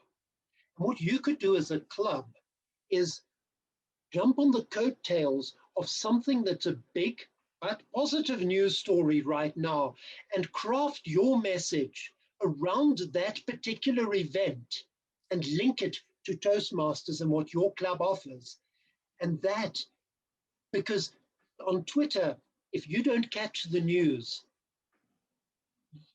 your story is lost very, very quickly. But if you are part of something that is trending right now, and you can add something of value to what is trending by a message that relates to Toastmasters in your club, you've got a whole following that is using a hashtag that suddenly becomes your audience for a very short period of time that you can catch. Lucinda, there are some other social media platforms. There's one that we're probably all on, and we don't even think of it as social media, and that is WhatsApp. What would you say about WhatsApp and broadcasting? Yeah, I think, but we decided if you're going to put them in the same category is WhatsApp, broadcast, and Meetup. Meetup, the most underrated social media platform, underrated. JP knows all about it. You can capture on Meetup. Do pay. I would pay. Johannesburg North has one. JP is one of the administrators of it, and you can get onto Johannesburg. My main thing is you've got to work. I'm seeing not good Meetup messages at the moment, not good at all, and they are not being done correctly. It works like a WhatsApp broadcast. It is all about FOMO. If you're going to miss this thing, you're going to miss out in life. It's all sensationalistic. It's come now. It's happening now, trending now. Come on, everybody. You can see the cell phones, a kind of picture that was chosen in this. It's immediacy. It's not about think about in a week or 2 or 7 or 20 or 30 days time. It's about right now, we're about to, and I would use this in your club, use everything you do. But before your meeting, say, we are going on now. Are you coming? Come on, everybody. Join us. Here's a link. We're waiting for you. And are you looking for some inspiration? Why don't you join us tonight for a bumper session that will kickstart your week? You might not get to the pub, but hell, we've got a room that's on fire tonight. You want to meet a group of new cool friends? Hey, they're waiting for you. You just have to rock up and they're right there for you. Toastmasters is an organization that is going to give you so many skills, but it's also going to provide a brand new network of people that you didn't even know even existed. Toastmaster opens doors, it opens possibilities, it opens opportunities that nothing else will. And that is the power of WhatsApp broadcast. That is the power of Meetup. Meetup is not about just put up anything. I see people putting these boring flyers and they expect people to rock up. When I was doing Meetup for 2 clubs in Johannesburg, we used to get a minimum of 12, 13 guests per event, per meeting. Now that's what you must aim for. If you're not doing it, then you are not speaking to this, the power of immediacy, of dynamic messaging. Don't use small words. Don't say, oh, we have another meeting. We're the communication and leadership organization. No, come on, guys. You don't want to have FOMO on this one tonight. Come on, looking forward to meeting you. That's how we do it on that particular one. Back to you, JP. Were you using the messaging facility that's available in Meetup? Sorry? Were you Were you using the messaging facility that's available in Meetup to get people and to create that immediacy? Yeah, I mean, I did that's exactly, I did it. I mean, obviously you've got to be doing the content, getting engaged. You've got to engage people. Engagement is everything. This is all about engagement. If I'm just throwing stuff out there, I've got to connect with people. Call to action. Hey, give me a call. Hey, I'm waiting for you. If you can't connect, you can't whatever, here's my number. Here's where you've got to go next. So I don't know if that's answered your question on that, JP. Absolutely, it has. Because what most people who are on the Meetup group do is they put up a poster of their club meeting and then they don't communicate with the group. Now, we have over 3,000 members in the Johannesburg North Meetup group.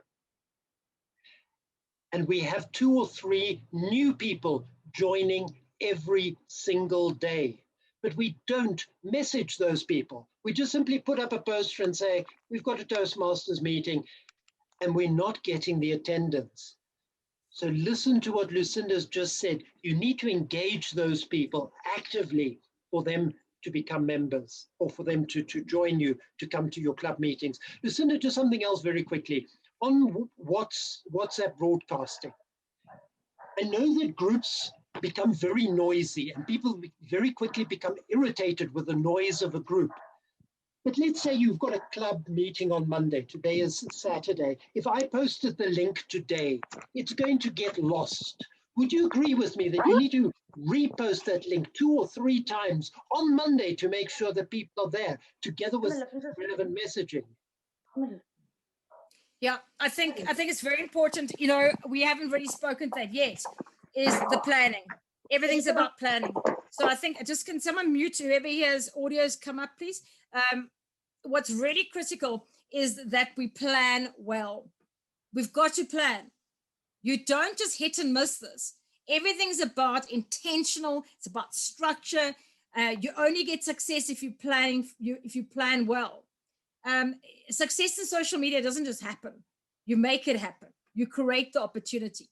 So it's really important that WhatsApp for me, it gets lost quickly. I don't know how many groups you've all got, but I've got lots. If I phone off my phone for an hour, I've probably got 36 groups, messages on WhatsApp, 30 different places I've got messages from. That's a massive volume. And I'm mostly muting stuff. So if you're going to broadcast, don't waffle. Make it absolutely clear.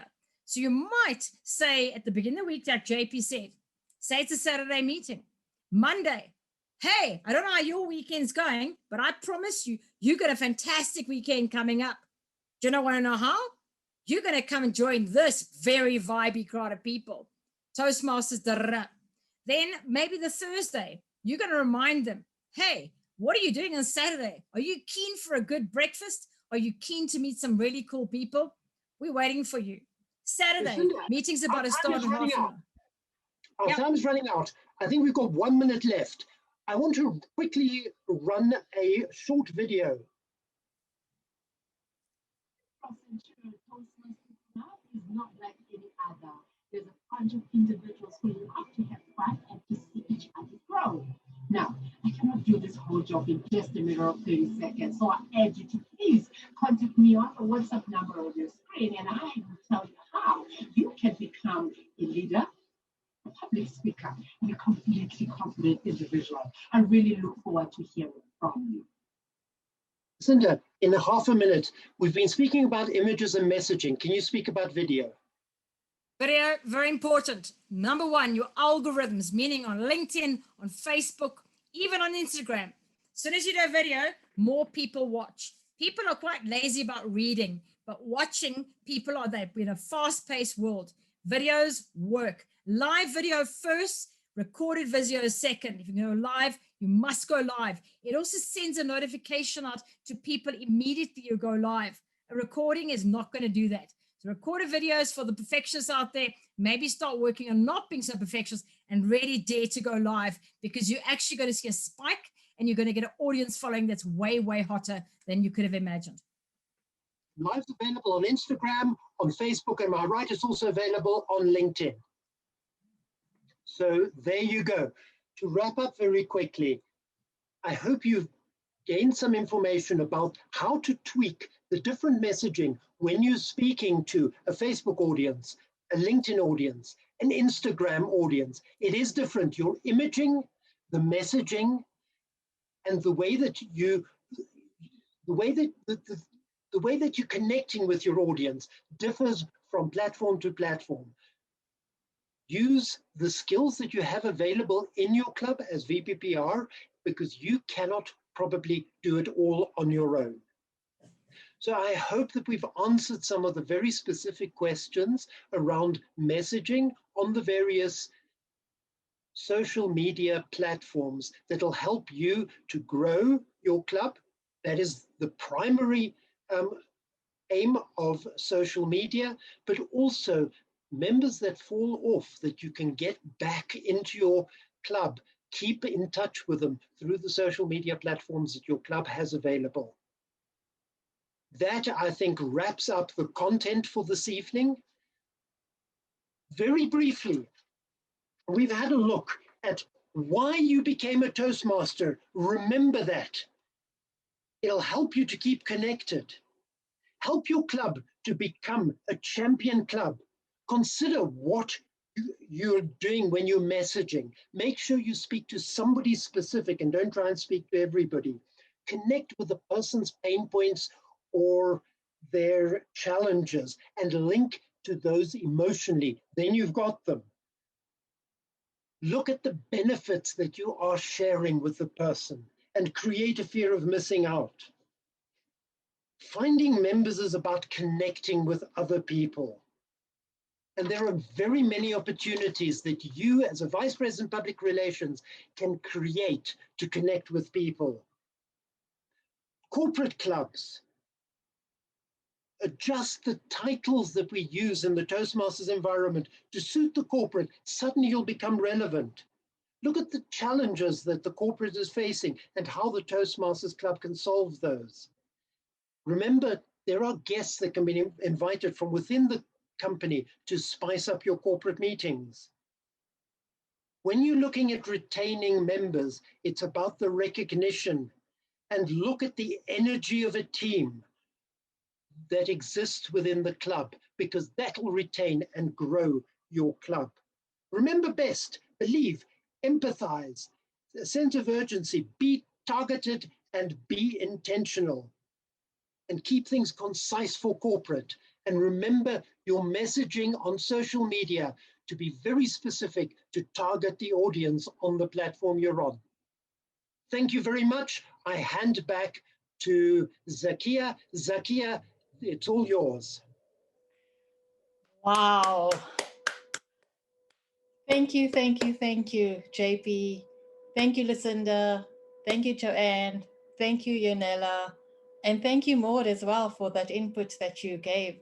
There were so many comments about just how useful it was, especially for people from corporates.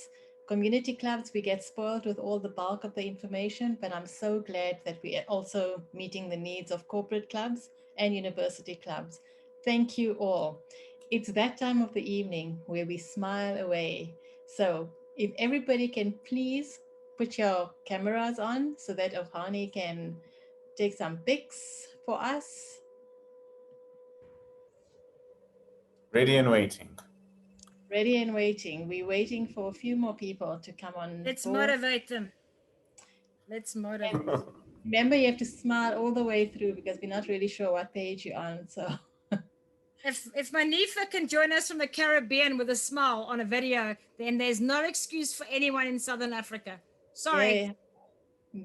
So Rob, please, Rob, we want to see your beautiful face. We have to. Michael Shackens and Mr. Shack. Come on, Mr. Shack. Come on. We're waiting for you. The Sacho. Future. Come on, Future. We know how you look. You've got a beautiful enough face to show us on Facebook. Come, everybody. I love to wonder. Smile. Thank you to wonder. I am Mr. nearly Shack. there. Lucy.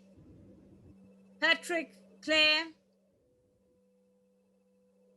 Nearly there, Thank you, nearly Rob. there, nearly there, nearly there. Photo. Smile, everybody. Rick. There's Rick. All 3 pages. Beautiful. You done? Nearly there. Okay. Yes, I am on the shy ones now. I'm done. Thank you very much. Thank you, Bonnie. And you may leave your video on or off. It doesn't really matter at this point. I just want to, before we close, say a few closing thanks, specifically to everybody that has pitched up here on this evening, given that the curfew has moved to much later. You spent your Saturday night upskilling your PR skills. Thank you so much to our facilitators. I cannot emphasize just how stressful and how hard they all work this week. Joanne mentioned Mia's quote, Mia Hamm saying that it's not her, it's the team.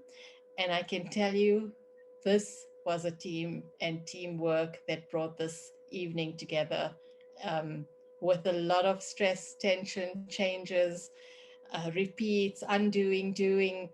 It was quite an experience, for lack of a better word, but we were so committed to providing something that truly, really meets delegates' needs, given the time that we're in, at renewals, at retentions, that we're still struggling with social media and how we do that.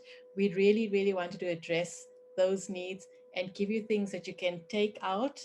And I would like to know from you all in the chat, if you can say, is there at least one thing you took away today that you can implement tomorrow immediately?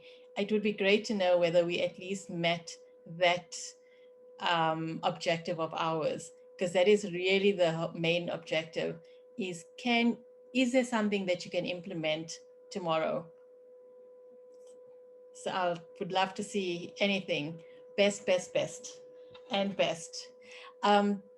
The invitation goes out once again to anybody who has something to offer the PR for Success program, to please reach out to Maud and myself. We would love to engage with you and see what it is you have to offer and see if we can fit that in. We only have 4 more sessions and then that's it for PR for Success. So now is that time for you to look at your gift and say, okay, I'm going to share this. So please, we look forward to hearing from you. Lungile mentions club culture. Yes, and creating a persona for your club. And they work so well together. And that's what my head's like overfilling with all the different things that came through as the facilitators were speaking. Yeah, and then, so I wanted to thank Ofani, our production manager, who puts in a lot of work getting all those presentations that the facilitators put together to make them accessible and available. To Maud, as always, who keeps us focused on what we should be delivering as a PR team and making sure that those blurred lines of other roles are as unblurred as possible. So thank you for that, Maud. And with that, I want to say, it's 8 o'clock on the dot, so we finished on time. I would like to say thank you all for being here and good night. Public relations, a strategic communication process that builds mutually beneficial relationships between clubs, their members, and the public. The PR for Success is designed to help you do that with impact and towards excellence. 1 masterclass a month, each focused on a different aspect of public relations and geared towards immediate implementation of skills, with a WhatsApp group that provides a supportive space. Some of the things that you will learn are the power of the Toastmasters brand and effective use of the PR toolkit. What about designing ads that wow, and creating and implementing a social media plan with effective use of the media? The PR for Success program, designed for VPPRs but open to all members and designed to help you take your PR skills to the next level. Are you ready?